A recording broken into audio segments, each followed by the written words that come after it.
ఇక సాక్షి పేపర్లో ఏ వార్తలు ప్రధానాంశాలుగా నిలిచాయి? సాక్షి పేపర్ సంబంధించి హెచ్‌సి ఇది కాదు అంటూ మరో వార్తను ఇక్కడ మనం మెయిన్ హెడ్లైన్ తోటి చూడవచ్చు. కంచె గచ్చిబౌలిని 400 ఎకరాల భూమిపై డిప్యూటీ సీఎం బట్టి మంత్రులు శ్రీధర్బాబు, పొంగులేటి స్పష్టీకరణ అంటూ ఈ వార్తను మనం ప్రధాన అంశంగా చూడవచ్చు. ఇక వివరాల్లోకి వెళ్తే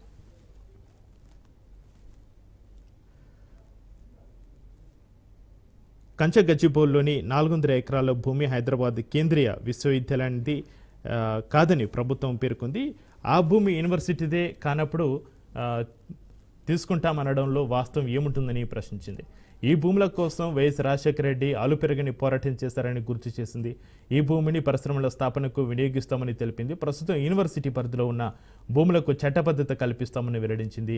హెచ్‌సియుకు చెందిన ఇంచు భూమిని కూడా తీసుకునే ఉద్దేశం లేదని స్పష్టం చేసింది. ఇక పర్యావరణానికి ముప్పు తెచ్చే చర్యలు యూనివర్సిటీ పరిసర ప్రాంతాల్లో ఏమాత్రం చేపట్టబోమని హామీ ఇచ్చిన పరిస్థితి.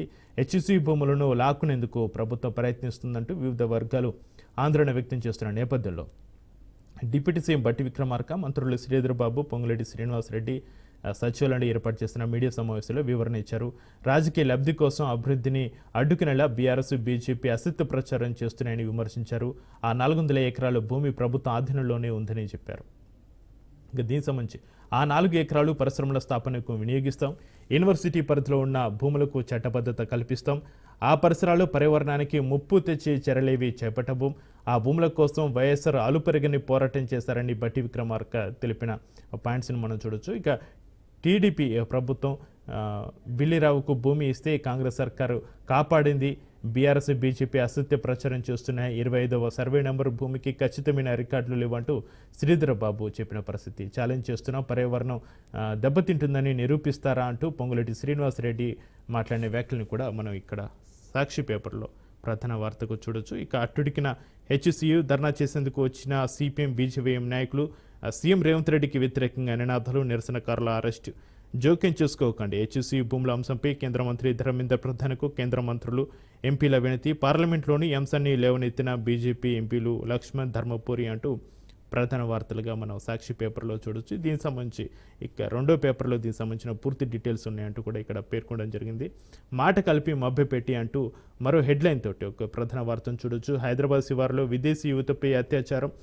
ఇంతకుముందు మనం ఈనాడు దినపత్రికలో తీసుకున్న వార్తని ఇక్కడ సాక్షి పేపర్లో కూడా ప్రధాన వార్తగా తీసుకోవడం జరిగింది. అత్యాచారానికి సంబంధించి స్నేహితుడితో కలిసి హైదరాబాద్కు వచ్చిన జర్మనీ యువతి మీర్పేట్లోని స్నేహితుడి ఇంట్లో కొద్ది రోజులుగా నివాసం. సోమవారం మందమల్లమ్మ చౌరస్తా వద్ద నిందితుడి పరిచయం. అందమైన ప్రదేశాలు చూపిస్తానని తీసుకెళ్లిన మహమ్మద్ అస్లాం యువతి స్నేహితుడికి కూల్ డ్రింక్లో మత్తుమందు, బాధితురాల్ని నిర్మానుష్య ప్రాంతానికి తీసుకెళ్లి అత్యాచారం.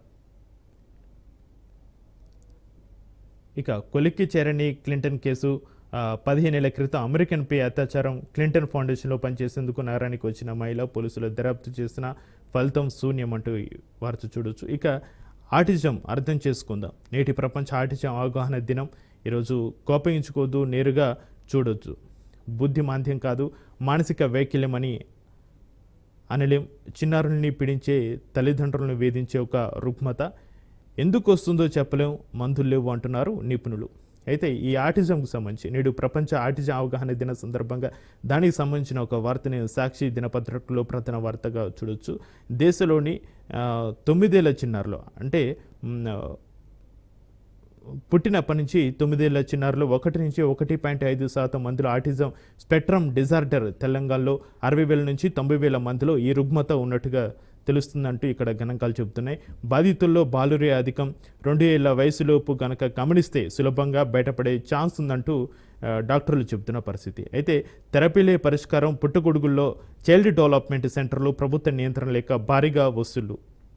అయితే అమాయకుల నుంచి ఈ ఆటిజం నుంచి బయటపడేస్తామంటూ, చిన్నారులని బాగు చేస్తాం, నార్మల్ పిల్లల లెక్క చేస్తామంటూ ప్రభుత్వ నియంత్రణ లేకుండా భారీగా సెంటర్లు ఓపెన్ చేసి భారీగా పేదల నుంచి డబ్బులు వసూలు చేస్తున్న పరిస్థితి అంటూ కూడా ఈ వార్తని ఇక్కడ హైలైట్ చేయడం జరిగింది.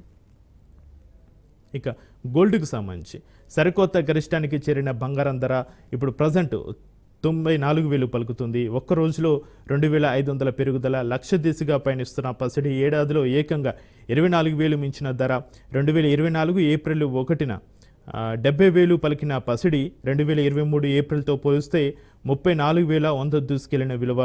ఐదేళ్లలో రెండింతలు దాటిన గోల్డ్ రేట్ ధరల పెరుగుతో 118 లక్షల కోట్లు పెరిగిన భారతీయుల సంపద ఏడాదిలోనే 60 లక్షల కోట్లు ఎగిసిన విలువ అంటూ ఇక్కడ గోల్డ్కి సంబంధించిన వార్తను ప్రధాన వార్తగా మనం చూడొచ్చు.